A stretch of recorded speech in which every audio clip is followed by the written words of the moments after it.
Hello dear student, welcome to NEET UG YouTube channel. Dear student, ESI के under में total 9 medical college है, जिसमें total 382 MBBS seat available है और एक डेंटल कॉलेज है जहां पर 28 बीडीएस सीट अवेलेबल है। और आपको मैं बता दूं, उन 9 कॉलेज में 3 गवर्नमेंट मेडिकल कॉलेज भी इंक्लूड है। इन सारे कॉलेज में नीट के थ्रू ही एडमिशन लिया जाता है, लेकिन उसके लिए अलग से काउंसलिंग होते हैं और काउंसलिंग में पार्टिसिपेट करने के लिए आपके पास एक word of institute person certificate होना जरूरी है, यानी आपके पास आईपी सर्टिफिकेट होना बहुत जरूरी है, नहीं तो उसके बिना आप पार्टिसिपेट नहीं कर पाएंगे। और आईपी सर्टिफिकेट के लिए 15 सितंबर शाम 5 बजे से एप्लीकेशन प्रोसेस शुरू होगा और उसका लास्ट डेट है 20 सितंबर और फिजिकल कॉपी आपको सबमिट करने का लास्ट डेट है 21 सितंबर। तो आपको मैं इस वीडियो में बताऊंगा कि उस आईपी सर्टिफिकेट के लिए कौन कौन एलिजिबल है और आईपी सर्टिफिकेट के लिए आपको कैसे एप्लीकेशन करना है। सो गाइस, इस वीडियो को आप लास्ट तक देखिए और अगर आप चैनल में नए हैं तो चैनल को भी सब्सक्राइब कर लीजिए। हेलो डियर स्टूडेंट, अगर आपका पेरेंट्स कोई गवर्नमेंट या फिर प्राइवेट सेक्टर में जॉब करते हैं और उनको ईएसआई का फैसिलिटी दिया जाता है और उनके पास अगर ईएसआई कार्ड होगा तो आप इन सारे कॉलेज में एडमिशन लेने के लिए काउंसलिंग में पार्टिसिपेट कर सकते हैं, लेकिन उसके लिए आपके पास एक आईपी सर्टिफिकेट होना बहुत जरूरी है। और आपको मैं बताऊंगा कि आईपी सर्टिफिकेट के लिए आपको कैसे एप्लीकेशन करना है। सबसे पहले आपको www.esi.nic.in वेबसाइट पर जाना पड़ेगा, जहां पर आपको आईपी सर्टिफिकेट के लिए एप्लीकेशन करने का ऑप्शन मिल जाएगा और आपको रजिस्ट्रेशन प्रोसेस कंप्लीट करना पड़ेगा। और रजिस्ट्रेशन प्रोसेस करते समय आप इन सारे चीज का ध्यान रखना। नंबर 1, आप जो ईमेल आईडी और मोबाइल नंबर प्रोवाइड कर रहे हैं वो करेक्ट होना चाहिए, क्योंकि एक मोबाइल नंबर और ईमेल आईडी के अगेंस्ट सिर्फ एक ही एप्लीकेशन जेनरेट होगा। और दूसरा चीज, जहाँ पे आपको आपका नीट का रोल नंबर देने के लिए बताया जाएगा, वहाँ पर आप गलती से भी आपका नीट का जो एप्लीकेशन नंबर है वो मत डाल देना। तो आपको इन सारे चीज बहुत ध्यान से डालना पड़ेगा। अगर आपने गलती कर दिया तो हो सकता है आपका जो एप्लीकेशन है उसको रिजेक्ट किया जाएगा। नाउ गाइस, ऑनलाइन रजिस्ट्रेशन और फॉर्म फिलअप करने के बाद आपको इस फॉर्म को प्रिंट आउट कर लेना है और प्रिंट आउट करके आपको और आपका पेरेंट को इसके ऊपर साइन करना पड़ेगा। और साइन करने के बाद इसके साथ आपका और आपका पेरेंट का कुछ डॉक्यूमेंट्स कॉपी करके फिर सेल्फ अटेस्टेड करके इसके साथ अटैच करके आपको ईएसआई का जो ब्रांच ऑफिस या फिर आपका जो रीजनल ऑफिस और जो सब रीजनल ऑफिस है वहाँ पर आपको इस हार्ड कॉपी को जमा करना पड़ेगा। और जमा करते समय आपको सारे ओरिजिनल डॉक्यूमेंट्स भी कैरी करना पड़ेगा, क्योंकि वहाँ पर सारे डॉक्यूमेंट्स वेरिफिकेशन किया जाएगा। नाउ सबसे पहले मैं आपको बता देता हूँ कि आपका पेरेंट का कौन कौन डॉक्यूमेंट्स चाहिए। नंबर 1, 2 पासपोर्ट साइज फोटोग्राफ चाहिए। नंबर 2, ईएसआई कार्ड का एक जेरॉक्स कॉपी चाहिए। नंबर 3, आपका पेरेंट का मार्च महीने का सैलरी स्लिप चाहिए। नंबर 4, आपका पेरेंट का 31/3/2021 के बाद जो अटेंडेंस सर्टिफिकेट है वो भी चाहिए। नंबर 5, आपके पेरेंट को अगर पीएफ मिलते हैं तो उसका डिटेल्स भी चाहिए। और नंबर 6, अगर आप कोई फीमेल कैंडिडेट हो तो उसके लिए एक एफिडेविट भी चाहिए।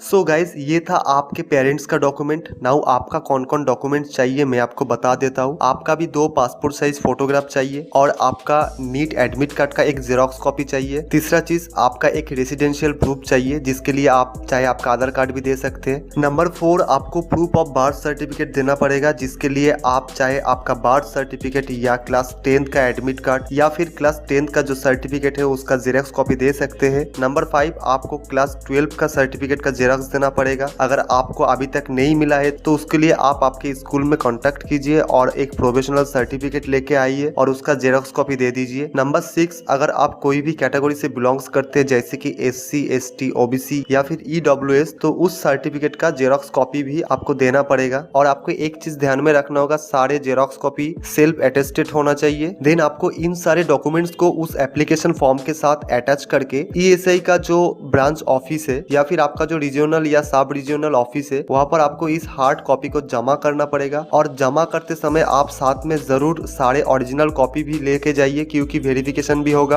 आपका सारे डॉक्यूमेंट जमा लेने के बाद आपको उस ब्रांच ऑफिस से एक एक्नॉलेजमेंट स्लिप दिया जाएगा, जहां पर एक नंबर रहेगा, जिसके मदद से आप ईएसआई पोर्टल पर लॉगिन करने के बाद देख पाएंगे कि आपका जो एप्लीकेशन है उसको रिजेक्ट किया है या फिर एक्सेप्ट किया है। अगर रिजेक्ट किया है तो किस रीजन के वजह से आपको रिजेक्ट किया है वो आपको डिस्प्ले में दिख जाएगा। और अगर एक्सेप्ट किया है तो आप एक प्रिंट आउट निकाल लीजिए और उसके बाद आप उस ब्रांच ऑफिस में जाके आपका जो ओरिजिनल सर्टिफिकेट है उसको कलेक्ट कर लीजिए। तो ये था सारे प्रोसेस। सो गाइस, आप जितना जल्दी हो सके आईपी सर्टिफिकेट के लिए अप्लाई कर दीजिए, क्योंकि इसका लास्ट डेट है 20 सितंबर।